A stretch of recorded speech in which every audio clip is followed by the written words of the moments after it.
This is the second video in a series of related videos on states, properties, and add-on processes.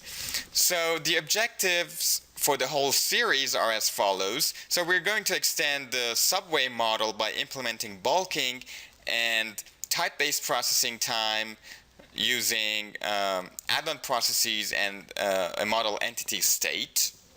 In the first video of this module, we have covered the definition of object states and properties, and we talked about the difference between the two.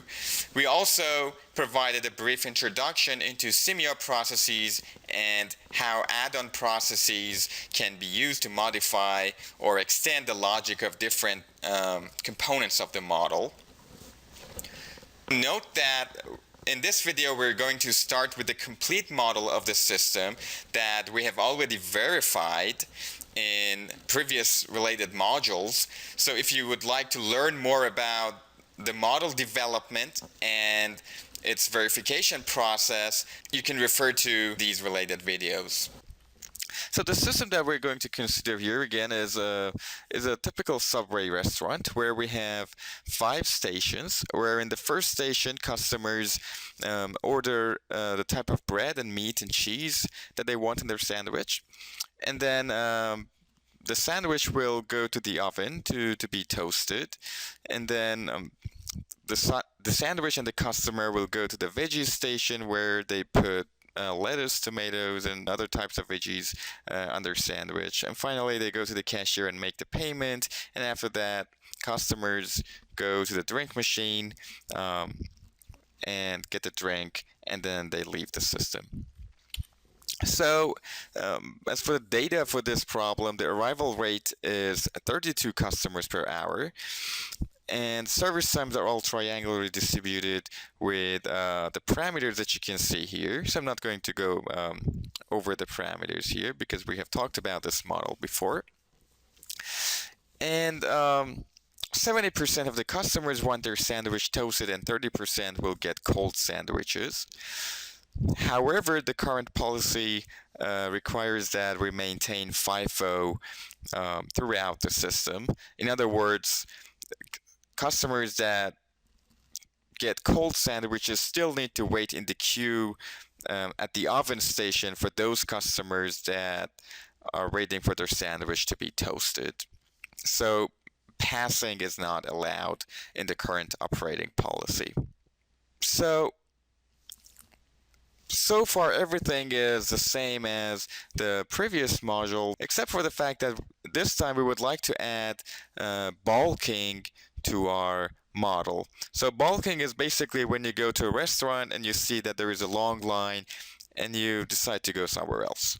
So basically in this model we're going to assume that customers bulk if there are 6 people in the system. As for the performance measures, we would like to evaluate the performance of the system during lunch rush, so we would like to do a steady state analysis.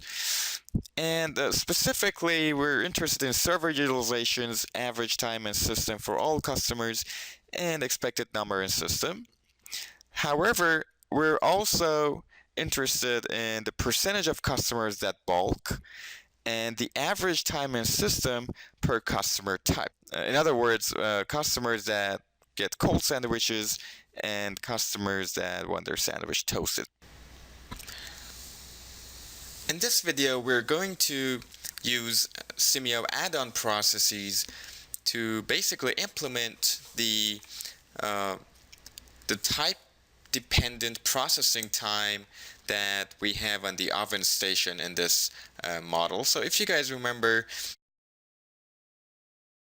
the way we did this model initially was that we used a discrete empirical distribution to implement this idea of having different processing times for cold and hot customers in this server. So basically what we did we use this expression for the processing time of the oven, which says for 30% of my customers, which are the cold customers, I want the processing time on the oven to be 0. Otherwise, for the remaining 70%, or with a cumulative distribution of 1, I want the processing time to be triangularly distributed with the given parameters in the problem statement. So this time in this video, we're going to use a different approach using add-on processes to implement the same logic. And the reason it is important to be able to use Simio add-on processes to handle such cases is that the only reason we could use this empirical distribution was that everything was probabilistic. In other words, we don't have any other conditions or set of conditions to basically determine our processing time. Since we only had the probabilities associated with each or with the distribution of our customers, we were able to use this discrete empirical function. Otherwise, if there were any other decisions involved, as I mentioned before, we wouldn't be able to, most likely we wouldn't be able to use this approach. So it is really important that we understand how we can implement this logic using add-on processes. So the first thing I'm going to do is determine the type of the entities when they are created. So I'm going to click on the output buffer of my source and then go to the add-on process triggers. And you can see I have different options here, and you can click on your options and read their description. So for example, run initialized add-on process is triggered when the simulation run is initialized. Run ending occurs when the simulation run is ending. We also have entered and exited. So entered occurs when an entity's leading edge has entered this node.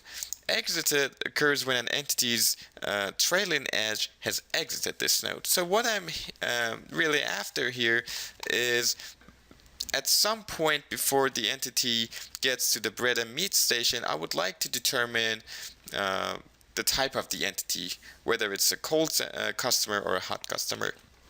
So what I would like to do in this model, it really doesn't matter if we define it on the entered or exited add-on process trigger. I'm just going to use the entered add-on process trigger. So I'm just going to double click on the entered. And as you can see, this add-on process is created, but it has no steps in it.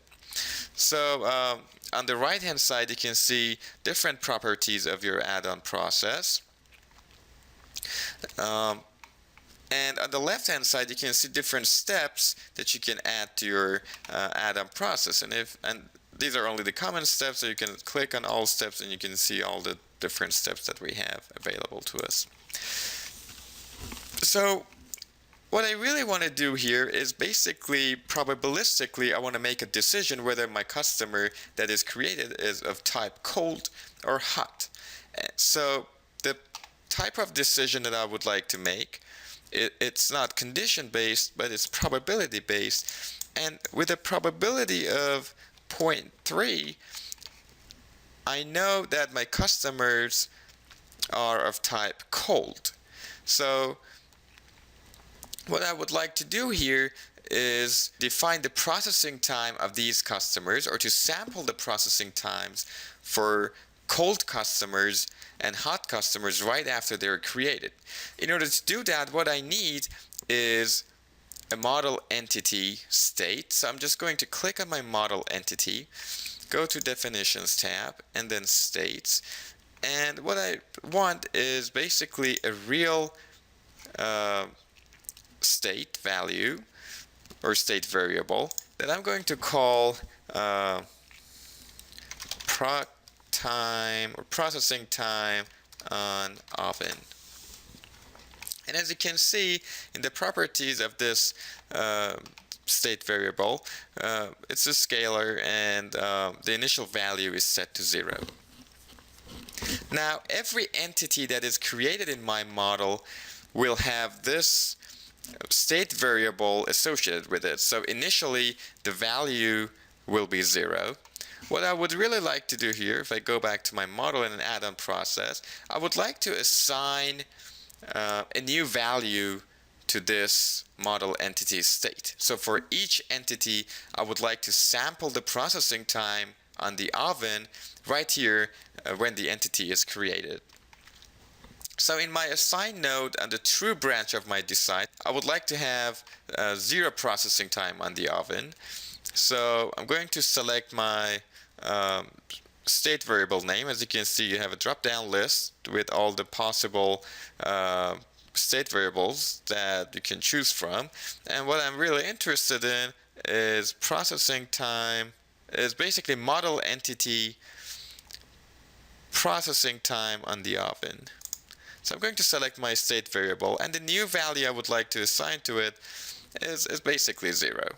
So essentially I'm not changing its value here because it also defaults to 0.